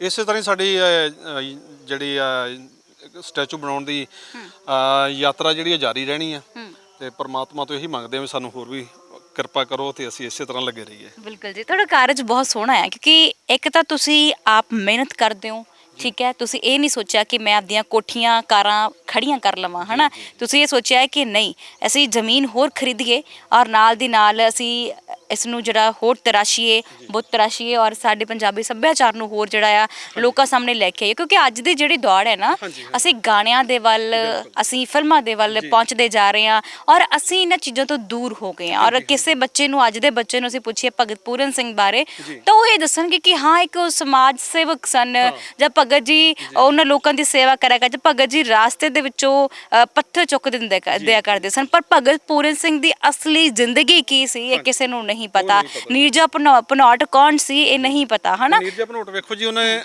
ਅਜੇ 23 ਸਾਲ ਦੀ ਹੋਣਾ ਸੀਗਾ। 5 ਸਤੰਬਰ ਨੂੰ ਇਹ ਹਾਦਸਾ ਹੋ ਗਿਆ, 7 ਸਤੰਬਰ ਨੂੰ ਉਹਨੇ 23 ਸਾਲ ਦੀ ਹੋਣਾ ਸੀ 86 ਦੇ ਵਿੱਚ। ਤੇ ਜਿੱਦਣ ਇਹ ਹਾਦਸਾ ਹੋਇਆ ਉਹ 3 ਛੋਟੇ ਛੋਟੇ ਬੱਚਿਆਂ ਨੂੰ ਕੱਢ ਰਹੀ ਸੀ, ਬਾਕੀ ਯਾਤਰੀ ਬਚਾ ਲਏ ਗਏ ਸੀ, ਕੁਛ ਮਾਰੇ ਵੀ ਗਏ ਸੀਗੇ। ਤੇ 3 ਬੱਚੇ ਜਿਹੜੇ ਲਾਸਟ 'ਚ ਰਹਿ ਗਏ ਸੀ ਉਹਨਾਂ ਨੂੰ ਕੱਢ ਰਹੀ ਸੀ, ਤੇ ਉਹਨੇ ਆਪ ਨਿਕਲ ਸਕਦੀ ਸੀ ਪਰ ਉਹਨੇ ਆਪਣੀ ਕੁਰਬਾਨੀ ਦਿੱਤੀ ਉਹ ਬੱਚਿਆਂ ਨੂੰ ਬਚਾਉਣ ਦੀ ਖਾਤਰ। ਉਹ ਪਰਿਵਾਰ ਵੀ ਇੱਥੇ ਆਉਂਦਾ, ਸ਼ਰਧਾ ਦੇ ਫੁੱਲ ਭੇਟ ਕਰਦੇ ਉਹਦੇ ਦੋਨੋਂ ਭਰਾ, ਕਿਉਂਕਿ ਆਂਟੀ ਜੀ ਤਾਂ ਸਰੀਰ ਛੱਡ ਗਏ ਸੀ, 2-3 ਸਾਲ ਹੋ ਗਏ, ਤੇ ਉਹਨਾਂ ਦੇ ਦੋਨੋਂ ਬ੍ਰਦਰ ਜਿਹੜੇ ਇੱਥੇ ਆਉਂਦੇ ਆ, ਉਹ ਸ਼ਰਧਾ ਦੇ ਫੁੱਲ ਭੇਟ ਕਰਕੇ ਜਾਂਦੇ ਆ। ਪੂਰੇ ਭਾਰਤ ਦੇ ਵਿੱਚ ਉਹਨਾਂ ਦੀ ਯਾਦ 'ਚ ਇਕੱਲਾ ਹੀ ਮੈਮੋਰੀਅਲ ਆ ਜੀ। ਤੁਹਾਨੂੰ ਆਪਣੇ ਆਪ ਤੇ ਕਦੇ ਇਦਾਂ ਹੁੰਦਾ ਕਿ ਵਾਹਿਗੁਰੂ ਨੇ ਤੁਹਾਨੂੰ ਇੱਕ ਤਾਂ ਇੰਨੀ ਸੋਹਣੀ ਬਖਸ਼ਿਸ਼ ਦਿੱਤੀ, ਤੁਹਾਡੇ ਹੱਥਾਂ 'ਚ ਇੱਕ ਨਿਖਾਰ ਦਿੱਤਾ, ਤੁਹਾਡੇ ਦਿਮਾਗ ਦੇ ਵਿੱਚ ਐਸੀ ਉਪਜ ਦਿੱਤੀ ਕਿ ਤੁਸੀਂ ਇਹਨਾਂ ਨੂੰ ਤਰਾਸ਼ਦੇ ਹੋ, ਠੀਕ ਹੈ। ਫਿਰ ਉਸ ਤੋਂ ਬਾਅਦ ਤੁਸੀਂ ਇਹਨਾਂ ਨੂੰ ਵੱਖ-ਵੱਖ ਦੇਸ਼ਾਂ ਤੱਕ ਪਹੁੰਚਾਉਂਦੇ ਹੋ, ਨਾਲ ਆਪਣੇ ਪਿੰਡ ਦੀ ਇੱਕ ਯਾਦ ਬਣਾ ਕੇ ਰੱਖੀ ਹੈ ਕਿ ਜੇ ਮੇਰੇ ਸਟੈਚੂ ਬਾਹਰ ਵੀ ਜਾਂਦੇ ਆ ਪਰ ਮੇਰੇ ਪਿੰਡ 'ਚ ਵੀ ਲੋਕਾਂ ਨੂੰ ਇੱਕ ਚੀਜ਼ ਦਿਖਾਉਂਦੇ ਰਹਿਣ, ਮੇਰੇ ਪਿੰਡ ਦੇ ਬੱਚਿਆਂ ਨੂੰ ਵੀ ਇਹ ਚੀਜ਼ਾਂ ਪਤਾ ਹੋਣੀਆਂ ਚਾਹੀਦੀਆਂ ਨੇ। ਤਾਂ ਤੁਸੀਂ ਤੁਹਾਨੂੰ ਆਪਣੇ ਆਪ ਤੇ ਗਰਵ ਹੁੰਦਾ ਕਿ ਇਹ ਮੇਰੇ ਹਿੱਸੇ ਆਇਆ ਜੀ। ਪਰਮਾਤਮਾ ਦੀ ਕਿਰਪਾ, ਇੱਕ ਤਾਂ ਅਸੀਂ ਜੜ੍ਹਾਂ ਨਾਲ ਜੁੜੇ ਇਨਸਾਨ ਆ, ਸਾਨੂੰ ਦਾਤੇ ਨੇ ਤਾਕਤ ਬਖਸ਼ੀ, ਕਿਉਂਕਿ ਘੱਲ ਕਲਾਂ ਬਹੁਤ ਪੁਰਾਣਾ ਪਿੰਡ ਹੈ ਜੀ, ਕੋਈ 450 ਸਾਲ ਪੁਰਾਣਾ ਪਿੰਡ ਹੈ। ਤੇ ਇੱਥੇ ਇਤਿਹਾਸ, ਕਿਉਂਕਿ ਇੱਥੋਂ ਜੈਤੋ ਵਾਲੇ ਮੋਰਚੇ 'ਚ ਵੀ ਬਹੁਤ ਸਿੰਘ ਗਏ ਸੀਗੇ। ਜੈਤੋ ਵਾਲੇ ਮੋਰਚੇ ਦੇ ਨਾਲ ਗੁਰੂ ਕੇ ਬਾਗ ਦਾ ਮੋਰਚਾ, ਫਿਰ ਨਨਕਾਣਾ ਸਾਹਿਬ ਦਾ ਜਿਹੜਾ ਸਾਕਾ, ਉਹਦੇ 'ਚ ਵੀ ਇੱਥੋਂ ਜੱਥੇ ਜਾਂਦੇ ਰਹੇ। ਤੇ ਇਹਦਾ ਨਾ ਇੱਕ ਇਤਿਹਾਸ ਆ, ਤੇ ਮੈਨੂੰ ਇਹ ਮਾਣ ਹੈ ਮੇਰੇ ਪਿੰਡ ਤੇ ਵੀ, ਮੇਰਾ ਜਨਮ ਉਸ ਪਿੰਡ ਦੇ ਵਿੱਚ ਹੋਇਆ ਜਿੱਥੋਂ ਦੀ ਧਰਤੀ ਨੂੰ ਮਾਣ ਮਿਲਿਆ ਵੀ ਲੋਕ ਇੰਨੀ ਸੋਚ ਰੱਖਦੇ ਆ ਕਿ ਉਹ ਅੱਜ ਕਿਸਾਨ ਅੰਦੋਲਨ 'ਚ ਵੀ ਬੈਠੇ ਨੇ ਉਹ ਲੋਕ। ਉਸ ਤੋਂ ਪਹਿਲਾਂ ਹਰ ਇੱਕ ਮੋਰਚੇ ਦੇ ਵਿੱਚ ਵੀ ਉਹ ਲੋਕ ਗਏ, ਸਮੇਂ-ਸਮੇਂ ਤੇ ਉਹ ਜਾਗਰੂਕ ਹੋ ਕੇ ਉਹਨਾਂ ਨੇ ਆਮ ਲੋਕਾਂ ਦੀ ਖਾਤਰ ਆਪਣਾ ਜਿਹੜਾ ਹੈਗਾ ਯੋਗਦਾਨ ਪਾਇਆ। ਜਦੋਂ ਤੁਸੀਂ ਬਾਬਾ ਬੰਦਾ ਸਿੰਘ ਬਹਾਦਰ ਹੋਣਾ ਦੀ ਇਹ ਵਾਲਾ ਬੁੱਤ ਤਰਾਸ਼ ਰਹੇ ਸੀ, ਤਾਂ ਉਸ ਦੌਰਾਨ ਤੁਸੀਂ ਹੱਥ 'ਚ ਕਿਰਪਾਨ ਬਣਾਈ, ਪਿੱਛੇ ਤੀਰ, ਢਾਲ, ਸਭ ਚੀਜ਼ਾਂ ਬਣਾਈਆਂ ਨੇ। ਤਾਂ ਇਹ ਚੀਜ਼ਾਂ ਨੂੰ ਤੁਸੀਂ ਕਿੱਦਾਂ ਬਣਾ ਲਿਆ ਕਿ ਦੇਖਿਆ ਗਿਆ ਕਿਸ ਤਰੀਕੇ ਦੇ ਨਾਲ, ਕੋਈ ਨੇੜੇ ਤੋਂ ਜਾ ਕੇ ਦੇਖਿਆ ਜਾਂ ਫੋਟੋ ਦੇਖੀ, ਸ਼ੁਰੂਆਤ ਕਿੱਥੋਂ ਕਰਦੇ ਹੁੰਦੇ ਆ ਕਿ ਇਹ ਚੀਜ਼ ਨੂੰ ਨਾ ਇੱਦਾਂ ਲੱਭਣਾ? ਕਿਉਂਕਿ ਆਰਟੀਫਿਸ਼ੀਅਲ ਚੀਜ਼ਾਂ ਸਾਨੂੰ ਬਹੁਤ ਮਿਲਦੀਆਂ ਨੇ, ਕਿਉਂਕਿ ਸਾਡੇ ਅਸਲ ਜਿਹੜੇ ਬੁੱਤ ਨੇ ਉਹ ਸੌਰੀ ਮਾਫ ਕਰਾਂ, ਤਸਵੀਰਾਂ ਜਿਹੜੀਆਂ ਨੇ ਗੂਗਲ ਤੇ ਕੁਝ ਹੋਰ ਦਿੱਤੀਆਂ ਨੇ, ਕਦੇ ਕਿਤੇ ਹੋਰ ਦਿੱਤੀਆਂ, ਕਿਤਾਬਾਂ ਤੇ ਕਿਤੇ ਹੋਰ ਦਿੱਤੀਆਂ ਨੇ, ਪਰ ਇੱਕ ਅਸਲ ਚੀਜ਼ ਕੱਢ ਕੇ ਲੈ ਕੇ ਆਉਣੀ ਉਹ ਬੜੀ ਔਖੀ ਹੋ ਜਾਂਦੀ ਹੈ। ਜਦੋਂ ਚੱਪੜਚਿੜੀ ਦੇ ਵਿੱਚ ਅਸੀਂ ਵੇਖਦੇ ਸੀ ਨਾ, ਉੱਥੇ ਬਿਲਕੁਲ 2 ਕਮਰਿਆਂ ਦਾ ਗੁਰਦੁਆਰਾ ਸਾਹਿਬ ਹੁੰਦਾ ਸੀ, ਜਿੱਥੇ ਇਹ ਸਾਕਾ ਹੋਇਆ, ਜਿੱਥੇ ਵਜ਼ੀਰ ਖਾਨ ਦੀਆਂ ਫੌਜਾਂ ਨਾਲ ਬਾਬਾ ਬੰਦਾ ਸਿੰਘ ਬਹਾਦਰ ਦੇ ਨਾਲ 5 ਜਰਨੈਲ ਸੀ ਜਿਹੜੇ, ਉਹਨਾਂ ਨੇ ਲੜਾਈ ਕੀਤੀ। ਤਾਂ ਉਸ ਟਾਈਮ 2 ਜਿਹੜਾ ਹੈਗਾ ਕਮਰਿਆਂ ਦਾ ਗੁਰਦੁਆਰਾ ਸਾਹਿਬ ਸੀ। ਫਿਰ ਸਭ ਤੋਂ ਪਹਿਲਾ ਉਪਰਾਲਾ ਜਿਹੜਾ ਸਰਦਾਰ ਜਗਦੇਵ ਸਿੰਘ ਜੱਸੋਵਾਲ ਤੇ ਜਿਹੜਾ ਹੈਗਾ ਕੁਛ ਹੋਰ ਉਹਨਾਂ ਦੇ ਜਿਹੜੇ ਮਿੱਤਰ ਸੀਗੇ, ਉਹਨਾਂ ਨੇ ਰਲ ਕੇ ਉਪਰਾਲਾ ਕੀਤਾ। ਫਿਰ ਪੰਜਾਬ ਸਰਕਾਰ ਦੀ ਨਜ਼ਰ ਚੜਿਆ ਵੀ ਚੱਪੜਚਿੜੀ ਦੀ ਯਾਦ 'ਚ ਤਾਂ ਬਹੁਤ ਵੱਡਾ ਸਥਾਨ ਬਣਨਾ ਚਾਹੀਦਾ। ਉਸ ਤੋਂ ਬਾਅਦ ਫਿਰ ਜਿਹੜਾ ਪਹਿਲਾ ਸਟੈਚੂ ਉੱਥੇ ਲਗਾਇਆ ਗਿਆ ਸੀ ਉਹ ਮੇਰਾ ਹੀ ਬਣਿਆ ਹੋਇਆ ਸੀਗਾ। ਚੱਪੜ ਚਿੜੀ ਲੱਗਿਆ ਇਸ ਟਾਈਮ ਤੇ। ਜਿਹੜਾ ਸਭ ਤੋਂ ਪਹਿਲਾਂ ਸੀ, ਅੱਜ ਕੱਲ੍ਹ ਉਹ ਸਟੈਚੂ ਉੱਥੇ ਨਹੀਂ ਹੈ। ਫਿਰ ਪੰਜਾਬ ਸਰਕਾਰ ਨੇ ਉਹ ਸਾਰਾ ਕੰਮ ਆਪਣੇ ਹੱਥ 'ਚ ਲੈ ਲਿਆ, ਕਿਉਂਕਿ ਮੈਂ ਤਾਂ ਜਸਵਾਲ ਸਾਹਿਬ ਹੋਰਾਂ ਨੂੰ ਬਣਾ ਕੇ ਦਿੱਤਾ ਸੀ। ਡਾਕਟਰ JS ਧਾਲੀਵਾਲ ਹੁੰਦੇ ਸੀ ਉਸ ਟਾਈਮ। ਫਿਰ ਪੰਜਾਬ ਸਰਕਾਰ ਦੀ ਨਜ਼ਰਾਂ ਚੜ੍ਹ ਗਿਆ, ਫਿਰ ਇਹ ਗਵਾਲੀਅਰ ਕੰਮ ਦਿੱਤਾ ਗਿਆ। ਜਦੋਂ ਗਵਾਲੀਅਰ ਇਹ ਬਣਨੇ ਹੋਏ ਸਟੈਚੂ ਸ਼ੁਰੂ ਹੋਏ, ਉਸ ਟਾਈਮ ਮੈਂ ਸਰਕਾਰ ਦੇ ਵਿੱਚ ਹੀ ਸੀ, ਤੇ ਉੱਥੇ ਉਹਨਾਂ ਤੋਂ ਨਾ ਸਿੱਖ ਚਿਹਰੇ ਬਣਾਉਣ 'ਚ ਦਿੱਕਤ ਆ ਰਹੀ ਸੀ। ਅੱਜ ਵੀ ਮੇਰੇ ਕੋਲ ਸਾਰਾ ਰਿਕਾਰਡ ਪਿਆ, ਜੇ ਤੁਸੀਂ ਚੱਪੜ ਚਿੜੀ ਵਾਲੀ ਜਿਹੜੀ ਫਾਈਲ ਕਢਵਾਓ ਪੰਜਾਬ ਸਰਕਾਰ ਦੀ, ਉਹ 'ਚ ਸਾਰਾ ਕੁਝ RTI 'ਚ ਤੁਸੀਂ ਮੰਗਾ ਸਕਦੇ ਹੋ। ਉਸ ਟਾਈਮ ਉਹਨਾਂ ਦੇ ਮਾਡਲ ਫੇਲ ਹੋ ਗਏ ਸੀ, ਉਹ ਮੇਰੇ ਮਾਡਲ ਬਣਾ ਕੇ ਦਿੱਤਾ। ਉਹ ਮੇਰੇ ਮਾਡਲ ਤੋਂ ਫਿਰ ਵੱਡਾ ਆਕਾਰ ਬਣਿਆ। ਫਿਰ ਉਹ ਮੈਂ ਉਸ ਟਾਈਮ ਜਦੋਂ ਇਹ ਡਿਸਪਲੇ ਕਰਨੇ ਸੀ, ਉਸ ਟਾਈਮ ਵੀ ਮੇਰੇ ਡਿਸਪਲੇ ਕਰਾਏ ਹੋਏ ਆ ਉਹ। ਹਾਲਾਂਕਿ ਉਹ ਗਵਾਲੀਅਰ ਵਾਲਿਆਂ ਨੇ ਕੰਮ ਕੀਤਾ, ਇੱਕ ਉਹ ਮੈਡਮ ਸੀਗੇ ਉਹਨਾਂ ਦੇ ਕੋਲੇ ਕੰਮ ਸੀਗਾ, ਪਰ ਉਹ ਮੈਂ ਪੰਜਾਬ ਸਰਕਾਰ ਦਾ ਅਧਿਕਾਰੀ ਹੋਣ ਕਰਕੇ ਉਸ ਟਾਈਮ ਉਹ ਸਾਰਾ ਕੁਝ ਮੇਰੇ ਹੱਥਾਂ ਦੇ ਵਿੱਚ ਦੀ ਨਿਕਲਿਆ। ਜਦੋਂ ਤੁਸੀਂ ਨਾ ਬੁੱਤਾਂ ਦੀ ਸੀਸੀ ਕਰਦੇ ਹੋ, ਕਲਰ ਕਲੈਕਸ਼ਨ ਕਰਦੇ ਹੋ, ਤਾਂ ਫਿਰ ਇਹ ਕਿੱਦਾਂ ਚੁਣਦੇ ਹੋ ਕਿ ਇਹ ਰੰਗ ਇਹਨਾਂ ਨੂੰ ਇਹੀ ਰੰਗ ਦਿੱਤਾ ਜਾਣਾ ਚਾਹੀਦਾ ਹੈ, ਜਾਂ ਇਹ ਰੰਗ ਦੀ ਚੋਣ ਹੁਣ ਕੱਚਾ ਰੰਗ ਤਾਂ ਨਹੀਂ ਹੈ ਕਿਤੇ ਖਰਾਬ ਨਾ ਹੋ ਜੇ, ਇਹਦੀ ਚੋਣੇ ਰੰਗ ਸਪੈਸ਼ਲ ਆਉਂਦੇ ਕਿੱਥੋਂ ਨੇ? ਰੰਗ ਹੁਣ ਕਾਫੀ ਸਾਇੰਸ ਨੇ ਤਰੱਕੀ ਕੀਤੀ ਹੈ, ਰੰਗ ਬਹੁਤ ਵਧੀਆ ਆ ਗਏ ਜੀ। ਬਾਕੀ ਇਹ ਦੇਖਣਾ ਪੈਂਦਾ ਹੈ ਜੇ ਵੀ ਤੁਹਾਡੇ ਗਰਮ ਰੰਗ ਹੈ, ਠੰਡੇ ਰੰਗ ਹੈ, ਤੁਸੀਂ ਕਿਸ ਤਰ੍ਹਾਂ ਦੀ ਕਲਾਕ੍ਰਿਤ ਬਣਾਉਣੇ ਹੋ, ਉਸੇ ਤਰ੍ਹਾਂ ਉਹ ਰਲਦੇ ਮਿਲਦੇ ਫਿਰ ਰੰਗ ਜਿਹੜੇ ਆ ਤੁਹਾਨੂੰ ਚੋਣ ਕਰਨੀ ਪੈਂਦੀ ਆ। ਕਿਉਂਕਿ ਜੇ ਹੁਣ ਸਾਡਾ ਜਿਹੜਾ ਸਿੱਖੀ ਦਾ ਪਹਿਰਾਵਾ ਪੀਲਾ ਰੰਗ, ਨੀਲਾ ਰੰਗ ਉਹਦੇ 'ਚ ਪ੍ਰਧਾਨ ਨੇ। ਬਾਕੀ ਇਸੇ ਤਰ੍ਹਾਂ ਹੀ ਜੇ ਹੁਣ ਸਾਹਿਤਕਾਰਾਂ ਦੇ ਆ, ਥੋੜਾ ਜਿਹਾ ਉਹਨਾਂ ਦੇ ਜਿਹੜੇ ਕੱਪੜੇ ਪਾਉਂਦੇ ਸੀ ਉਹਨਾਂ ਦੀ ਸਟੱਡੀ ਕਰਨੀ ਪੈਂਦੀ ਆ। ਤੇ ਇਹ 'ਚ ਕੋਈ ਬੜਾ ਡੂੰਘਾ ਕੰਮ ਨਹੀਂ ਗਾ, ਕੋਈ ਆਮ ਹੀ ਆ ਸਾਡੀ ਨਜ਼ਰਾਂ ਦੇ ਵਿੱਚ ਜਿਹੜਾ ਚੱਲ ਰਿਹਾ, ਅਸੀਂ ਉਸੇ ਨੂੰ ਹੀ ਜਿਹੜਾ ਅੱਖਾਂ ਦੇ ਵਿੱਚ ਆਪਣਾ ਵਸਾ ਕੇ ਤੇ ਅਮਲੀ ਰੂਪ ਦੇ ਦਿੰਦੇ ਆ। ਤੇ ਇਹ ਕੀ ਬਣ ਰਿਹਾ ਇਸ ਟਾਈਮ ਤੇ? ਇਹ ਕਾਫੀ ਬਹੁਤ ਵੱਡਾ ਸਟੈਚੂ ਹੈ, ਐਕਸਪੈਰੀਮੈਂਟ ਕਰ ਰਹੇ ਹਾਂ। ਅੱਛਾ ਜੀ। ਤਕਰੀਬਨ ਅਸੀਂ 50 ਫੁੱਟ ਉੱਚਾ ਹੁਣ ਸਟੈਚੂ ਬਣਾ ਰਹੇ ਹਾਂ, ਤੇ ਉਹਦੀ ਅਸੀਂ ਰੂਪ ਰੇਖਾ ਤਿਆਰ ਕਰ ਰਹੇ ਹਾਂ।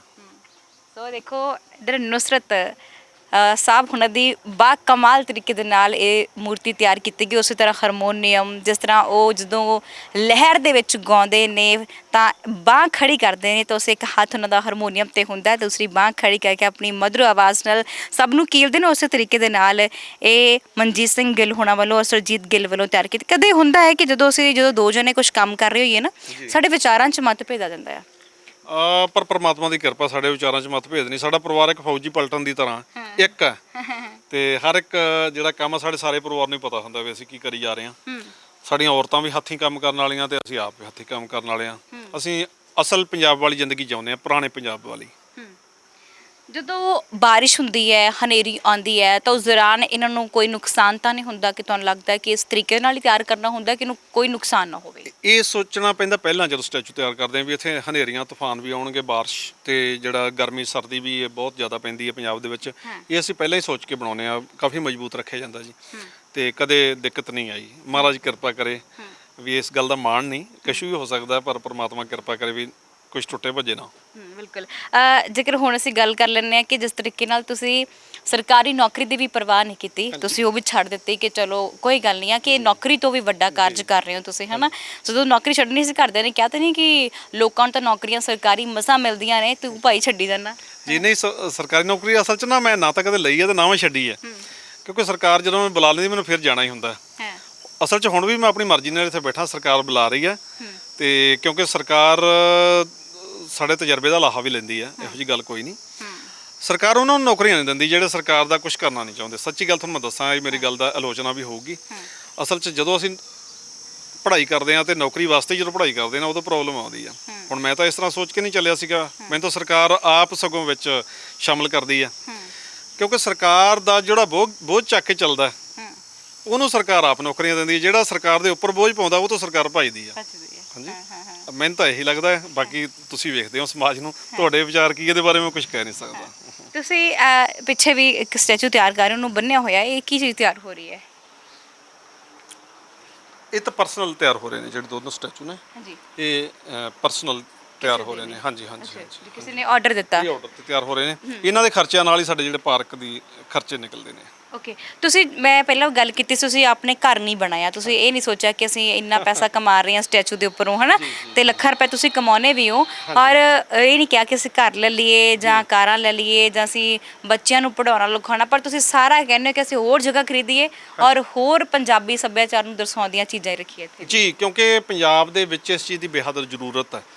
ਜ਼ਰੂਰਤ ਹੈ ਚੰਗੇ ਸਾਹਿਤ ਦੀ, ਚੰਗੀ ਜੇ ਗਾਇਕੀ ਵੀ ਹੈ ਤੇ ਸਾਡੀ ਅਸਲ ਦੇ ਵਿੱਚ ਗੁਰੂ ਮਹਾਰਾਜ ਨੇ ਗੁਰਮਤਿ ਸੰਗੀਤ ਨੂੰ ਮਾਨਤਾ ਦਿੱਤੀ ਹੈ। ਇਸ ਤੋਂ ਇਲਾਵਾ ਸੰਗੀਤ ਨੂੰ ਮਾਨਤਾ ਗੁਰੂ ਮਹਾਰਾਜ ਨੇ ਵੀ ਨਹੀਂ ਦਿੱਤੀ, ਕਿਉਂਕਿ ਸਾਡਾ ਜਿਹੜਾ ਸੱਭਿਆਚਾਰ, ਸਾਡਾ ਜਿਹੜਾ ਭਵਿੱਖ ਬੱਚਿਆਂ ਦਾ, ਜੇ ਉਹਨੂੰ ਚੀਜ਼ ਕੋਈ ਵਿਗਾੜਦੀ ਹੈ ਤੇ ਸਮਝੋ ਉਹ ਸਾਡੇ ਵਾਸਤੇ ਬੇਕਾਰ ਹੈ। ਮੈਂ ਇਹੀ ਸੋਚਦਾ ਵੀ ਜਿਹੜੇ ਚੰਗਾ ਸਾਹਿਤ ਰਚਦੇ ਆ, ਭਾਈ ਵੀਰ ਸਿੰਘ, ਜਿਹੜੇ ਚੰਗੇ ਚੰਗੇ ਹੋਰ, ਹੁਣ ਅਸੀਂ ਪਾਤਰ ਸਾਹਿਬ ਦੀ ਮੌਜੂਦਾ ਸ਼ਾਇਰੀ ਆ, ਪਾਕਿਸਤਾਨ 'ਚ ਬਾਬਾ ਨਾਜ਼ਮੀ ਦੀ ਸ਼ਾਇਰੀ ਆ, ਉਹ ਮਜ਼ਦੂਰ ਦੀ ਗੱਲ ਕਰਦੇ ਨੇ। ਤੇ ਇਸੇ ਤਰ੍ਹਾਂ ਹੀ ਜਿਹੜਾ ਆਰਟ ਦੇ ਵਿੱਚ ਤੁਸੀਂ ਲਾ ਲਓ, ਸਰਦਾਰ ਸੋਭਾ ਸਿੰਘ ਦੀਆਂ ਪੇਂਟਿੰਗਾਂ ਜਿਹੜੀਆਂ, ਉਹ ਸਮਾਜ ਨੂੰ ਬੜੀ ਚੰਗੀ ਸੇਧ ਦਿੰਦੀਆਂ, ਹੈ ਨਾ।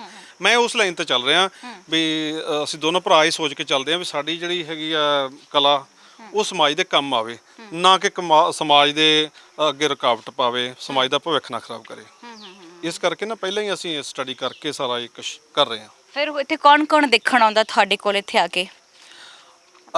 ਜਦੋਂ ਜਿਹੜਾ ਸਵੇਰੇ ਦਰਵਾਜ਼ਾ ਖੁੱਲ੍ਹ ਜਾਂਦਾ, ਇੱਥੇ ਲੋਕ ਪਹਿਲਾਂ ਹੀ ਤਿਆਰ ਖੜੇ ਹੁੰਦੇ ਆ।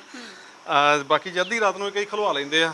ਸਮੱਸਿਆ ਇਹ ਹੈ, ਹੁਣ ਕਰੋਨਾ ਦਾ ਕਰਕੇ ਥੋੜੀ ਦੇਰ ਲਈ ਅਸੀਂ ਬੰਦ ਕੀਤਾ, ਤਕਰੀਬਨ 10 ਦਿਨ 5 ਦਿਨ ਹੋ ਗਏ ਆ, 10 ਦਿਨ ਹੋਰ ਬੰਦ ਰੱਖਾਂਗੇ, ਉਸ ਤੋਂ ਬਾਅਦ ਫਿਰ ਖੋਲ੍ਹ ਦਿਆਂਗੇ। ਕਾਫੀ ਰਸ਼ ਹੁੰਦਾ ਜੀ ਇੱਥੇ, ਤੇ ਲੋਕ ਇਸ ਚੀਜ਼ ਨੂੰ ਇੱਕ ਵੱਖਰੀ ਦ੍ਰਿਸ਼ਟੀ ਨਾਲ ਵੇਖਦੇ ਆ, ਕਿਉਂਕਿ ਆਮ ਲੋਕਾਂ ਨੂੰ ਇੱਥੇ ਪੰਜਾਬ ਦੇ ਵਿੱਚ ਇਹ ਚੀਜ਼ਾਂ ਘੱਟ ਮਿਲਦੀਆਂ। ਆਮ ਕਰਕੇ ਮੂਰਤੀ ਕਲਾ ਦੀ ਘਾਟ ਨਹੀਂ, ਸੜਕਾਂ ਤੇ ਫੈਕਟਰੀਆਂ, ਬਹੁਤ ਸਾਰੀ ਮੂਰਤੀ ਕਲਾ ਸੜਕਾਂ ਤੇ ਬੈਠੀ ਸਾਰੀ। ਤੇ ਪਰ ਜਿਹੜਾ ਹੈਗਾ, ਮੈਨੂੰ ਚੰਗਾ ਲੱਗਦਾ ਵੀ ਜਿਹੜਾ ਵੱਧ ਤੋਂ ਵੱਧ ਉਹਨਾਂ ਲੋਕਾਂ ਨੇ ਇੱਕ ਦੂਜੇ ਨੂੰ ਰੁਜ਼ਗਾਰ ਦਿੱਤਾ ਹੋਇਆ। ਤੇ ਅਸੀਂ, ਸਾਡੀ ਲਾਈਨ ਇਉਂ ਆ ਵੀ ਅਸੀਂ ਥੋੜਾ ਜਿਹਾ ਦੇਸ਼ ਭਗਤਾਂ ਵਾਲੀ ਲਾਈਨ ਤੇ ਲੱਗੇ। ਅਸੀਂ ਫੈਕਟਰੀ ਬਣਾਉਣ ਦੀ ਜਗ੍ਹਾ ਅਸੀਂ ਇਹ ਸੋਚਿਆ ਅਸੀਂ ਕਲਾ ਨੂੰ ਕਲਾ ਰੱਖੀਏ। ਜਿਸ ਤਰੀਕੇ ਨਾਲ ਤੁਸੀਂ ਸਾਰਾ ਕੰਮਕਾਜ ਕਰਦੇ ਹੋ, ਸਵੇਰੇ ਉੱਠ ਕੇ ਆਪਣਾ ਘਰ ਦੇ ਕੰਮ ਵੀ ਕਰਨੇ, ਫਿਰ ਇੱਧਰ ਨੂੰ ਆ ਕੇ ਸਾਰਾ ਦਿਨ ਇਹਨੂੰ ਵੀ ਤਰਾਸ਼ਣਾ, ਹੈ ਨਾ। ਤੇ ਇੱਕ ਬਹੁਤ ਤੁਹਾਡੀ ਮਿਹਨਤ ਇਹਦੇ ਤੇ ਹੁੰਦੀ ਹੈ ਨਾ। ਤੇ ਇੱਕ ਇਦਾਂ ਹੁੰਦਾ ਕਿ ਕਿੰਨੇ ਕੁ ਆਰਡਰ ਆ ਜਾਂਦੇ ਕਿ ਭਾਈ ਸਾਨੂੰ ਇੰਨੇ ਦਿਨਾਂ 'ਚ ਇਹ ਇੰਨੀ ਮੂਰਤੀ ਚਾਹੀਦੀ, ਕਦੇ ਹੋਇਆ ਕਿ ਕੋਈ ਟਾਈਮ ਪੀਰੀਅਡ ਹੁੰਦਾ ਤੇ ਤੁਸੀਂ ਕਹਿ ਦਿੱਤਾ ਹੋਵੇ ਕਿ ਦੇਵਾਂਗੇ? ਜੀ, ਟਾਈਮ ਪੀਰੀਅਡ ਵੀ ਹੁੰਦਾ। ਤੇ ਅਸੀਂ ਇਸ ਤਰ੍ਹਾਂ ਬੜੇ ਮੂਡ ਦੇ ਗੁਲਾਮ ਨਹੀਂ ਆ, ਜਿਵੇਂ ਕਿਸੇ ਨੂੰ ਕਹਤਾ ਅਸੀਂ ਆਰਟਿਸਟ ਹਾਂ ਤੇ ਅਸੀਂ ਤਾਂ ਆਪਦੀ ਮਰਜ਼ੀ ਨਾਲ ਕੰਮ ਕਰਦੇ ਹੁੰਦੇ ਜਾਂ ਇਹੋ ਜਿਹੀ ਗੱਲ ਕੋਈ ਨਹੀਂ। ਜਿਵੇਂ ਆਪਾਂ ਕਿਸਾਨੀ ਕੰਮ ਨੂੰ ਲੈਂਦੇ ਆ, ਹੈ ਨਾ, ਕਈ ਵਾਰੀ ਬਰਸਾਤ ਆਉਂਦੀ ਆ ਤੇ ਆਪਾਂ ਫਟਾਫਟ ਮੋਟਰ ਨੂੰ ਭਜਦੇ ਵੀ ਉਹ ਮੋਟਰ ਬੰਦ ਕਰਕੇ ਆਉਣੀ ਆ, ਜਾਂ ਹੁਣ ਤਾਂ ਚਲੋ ਆਟੋਮੈਟਿਕ ਸਟਾਰਟਰ ਦਾ ਜ਼ਮਾਨਾ, ਜਾਂ ਆਪਾਂ ਕੁਛ ਐਮਰਜੈਂਸੀ ਸਮਾਨ ਨੂੰ ਸਾਂਭਦੇ ਨਾ, ਉਸੇ ਤਰ੍ਹਾਂ ਹੀ ਲੱਗਦੇ ਆ। ਜੇ ਕਿਸੇ ਨੂੰ ਕਾਹਲੀ 'ਚ ਦਿੰਦੇ ਆ, ਜੇ ਕਿਸੇ ਨੇ ਸਮਾਂ ਦੇਤਾ ਤੇ ਉਹਨੂੰ ਸਮੇਂ ਦੇ ਨਾਲ ਬਣਾ ਕੇ ਦੇ ਦਿੰਦੇ ਆ।